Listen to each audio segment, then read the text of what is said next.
As you know, we have a very awesome Bible study going Wednesday night. It's a very, very informative on grief. And so I tried to kind of come together with that same theme today somewhat.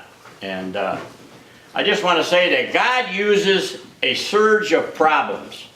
Sometimes He uses that surge of problems to direct us, to inspect us, to correct us, and to connect us, protect us, to perfect us, and to project us. And that's what God does. And in 2 Corinthians 1:8 says, "For we would not, brethren, have you ignorant of our troubles which come to us in Asia, that we were pressed out of measure above strength, insomuch that we despaired even of life." And then continuing on, it says in 2 Corinthians 4:8 and 10, it says, "We are troubled on every side, yet not distressed. We are perplexed, not in despair. Persecuted, but not forsaken. Cast down, but not destroyed. Always bearing about in the body the dying of the Lord Jesus, that the life also of Jesus might be made manifest in our bodies." You know, as we look at the news this week, I don't know about you, but I've been blown away by all the images of devastation. You know, I know I sat speechless, watching these scenes. And the earthquake in Nepal, and I think they said 1,800 died in that, and other thousands injured. And as you sat watching those, and Christians, we're not immune. And they in the churches were hit as well. It's like, if you remember in 9/11 years ago, God got America's attention once again by these disasters that's going on in the world. And we've been given another chance as a nation to turn to Him, to turn to God. And we feel helpless. We feel so helpless. But there's something that we can do. And what we can do is we can pray. We can pray. You know, the winds of trouble are nothing new to God's people. The Bible is filled with stories of those in trouble. The Hebrew children, they had their fiery furnace. Daniel had his den of lions. Joseph was cast into prison. Paul was shipwrecked and beaten. Peter was sent to prison. John was exiled at Patmos. James had his head cut off. David fled from Saul. Samson had his eyes put out. They weren't immune from anything. In Psalms 34:19 says, "The righteous person may have many troubles, but the Lord delivers him from them all." I was reading an article, or reading a book, and a man was completely paralyzed from his neck down, and he said, "Christ is no security against storms, but He is perfect security in the storms. He does not promise an easy passage, but He does guarantee a safe landing." And someone else said, "The road to success is always under construction. It seems that those who seem to have it hard always get ahead, and they get more done." Paul said in 1 Corinthians 10:13, "No temptation has overtaken you except what is common to mankind, and God is faithful. He will not let you be tempted beyond what you can bear. But when you are tempted, He will also provide a way out so that you can endure it." One pastor said that we ought to be good to everybody, because everybody is having a tough time. God is no respecter of persons. He has no pets. In spite of this, we sometimes feel like victims. We feel like the victims. It seems that we suffer far more than others. But this is simply not the case. Our hearts go out to those who are in Africa right now. Look at the terrible things that's happened in Africa right now. What can we learn about them and thus about ourselves?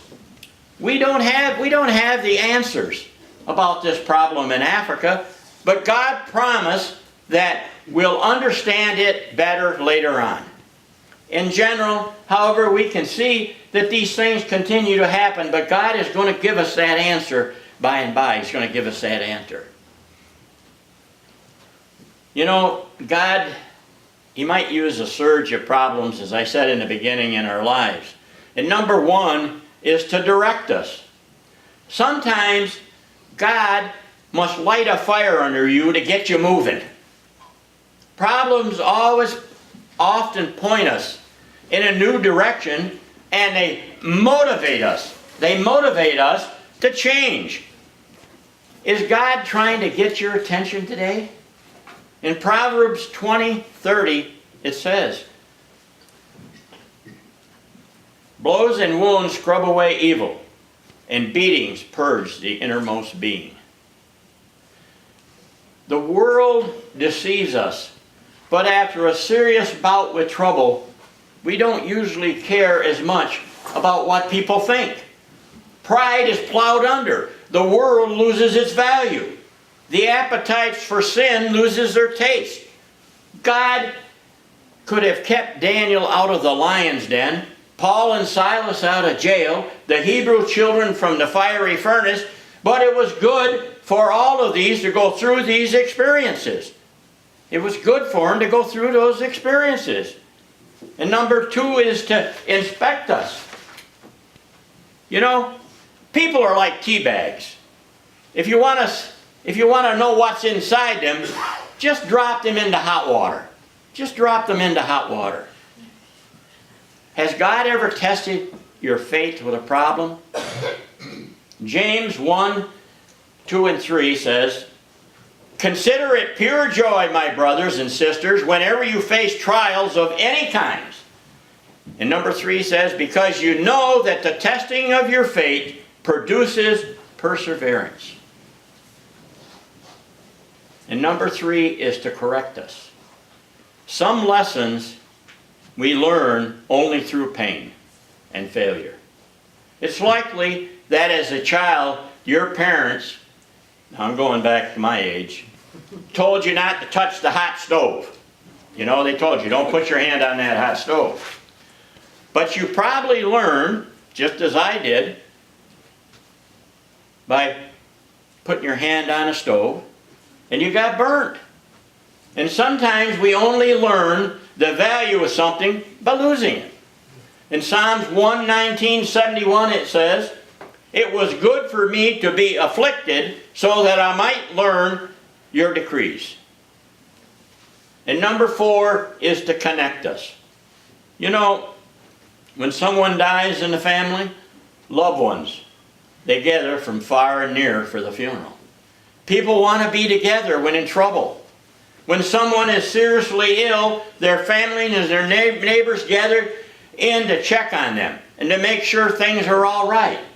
They come by, they see you. Trouble not only draws people together, but it also draws them to the Lord. David said in Psalms 119:67, before I was afflicted, I went astray.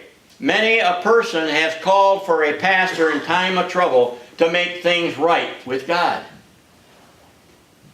Then trouble also draws people to church. It's not uncommon to see whole families show up at church after a funeral. Sometimes when people get bad news from the doctor about their physical condition, they take a renewed interest in church. So trouble unifies. And number 5 is to protect us. A problem can be a blessing in disguise. It can be a blessing in disguise if it prevents you from being harmed by something more serious. I read an article about a guy who was fired for refusing to do something unethical that his boss had asked him to do. His unemployment was a problem to him and his family.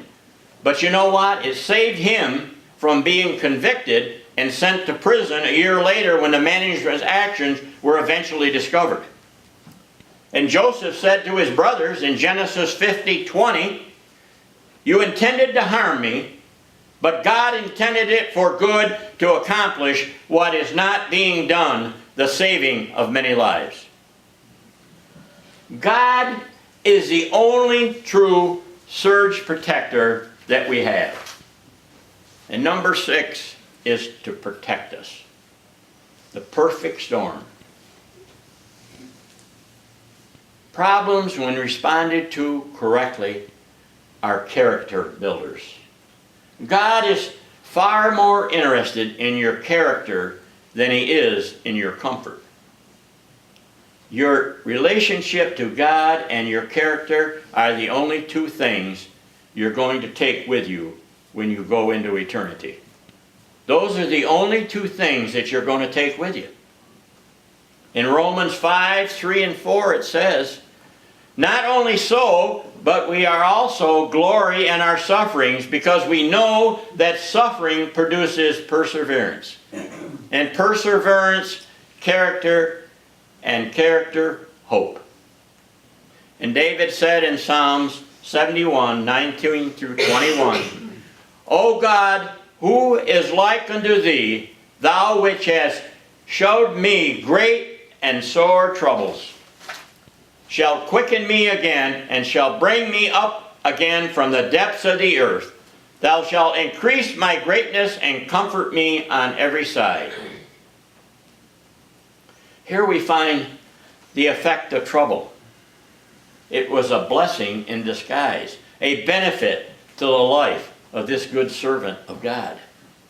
Paul emphasized that all things work together for the good of them that love God, to them who are called according to His purpose. The graduate degree of spirituality comes from attending the University of Hard Knocks. That's where it comes from. And number 7 is to project us. The surge of trouble focuses us outwardly on what is most important. It furthers God's cause. Philippi 1:12 says, "But I would hope you should understand, brethren, that the things which happened unto me have fallen out rather unto the furtherance of the gospel, for God to make manifest the fact that He gives songs in the night, He must first make the night." You know, the Weather Bureau out over the Caribbean uses planes to help keep check on the weather. These planes have learned how to take advantage of the cyclone winds in that area. When going north, they get on the fringes of that cyclone winds and take advantage of the tremendous tailwinds. They actually ride the fringe of the storm, and they save time and they save fuel. Then coming back south, they got on the outer edge and they take advantage of that same storm to go in the opposite direction. And did you know that an eagle knows when a storm is approaching long before it breaks? The eagle will fly to some high spot and wait for the winds to come. When the storm hits, it sets its wings so that the wind will pick it up and lift it above the storm. And while the storm rages below, the eagle is soaring gently above it. The eagle does not escape the storm. He didn't escape the storm. It simply uses the storm to lift it higher. It rises on the wind that brings the storm. And when the storms of life come upon us, we can rise above them by setting our minds towards God. The storms don't have to overcome us. We can allow God's power to lift up above them. It's not the burdens of life that weigh us down, it's how we handle them. In Isaiah 40:31 it tells us, "But those who hope in the Lord will renew their strength. They will soar on the wings like eagles, and they will run and not grow weary, and they will not walk and they won't be faint." God is at work in your life, even when you don't even recognize it or understand it. He's in the storm with you. He's calling you to rise above it, to be a water walker, not a boat person. I've always said, you can't walk on water unless you get out of the boat.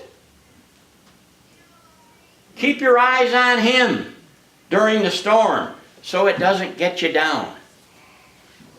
We read in James 1:12, it tells us, "Blessed is the one who perseveres under trial, because having stood the test, that person will receive the crown of life that the Lord has promised to those who loved Him." Someone has said, "For God has marked each sorrowing day and numbered every secret tear.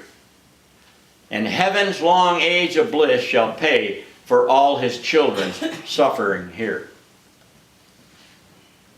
Those who go through fire or water should remember it's God's way of refining and cleansing us for your good and for His glory. Trouble is simply the factory God is using to manufacture the right type of products in all of our lives. I don't know the poet that wrote this, but I got this. He sat by a fire of sevenfold heat, and he watched by the precious ore. And closer he bent with a searching gaze as he heated it more and more. He knew he had ore that could stand the test. He wanted the finest gold, to mold as a crown for the king to wear, set with gems with a price untold. So he laid our gold in the burning fire, though we fain would have said him nay, and he watched the douse that we had not seen as it melted and passed away. And the gold grew brighter and brighter, and yet more bright. But our eyes were so dim with tears, we saw but the fire, not the master's hand, and questioned with anxious fears. Yet our gold shone out with a richer glow, and it mirrored in a form above of him bent over the fire unseen by us, with a look of infallible love.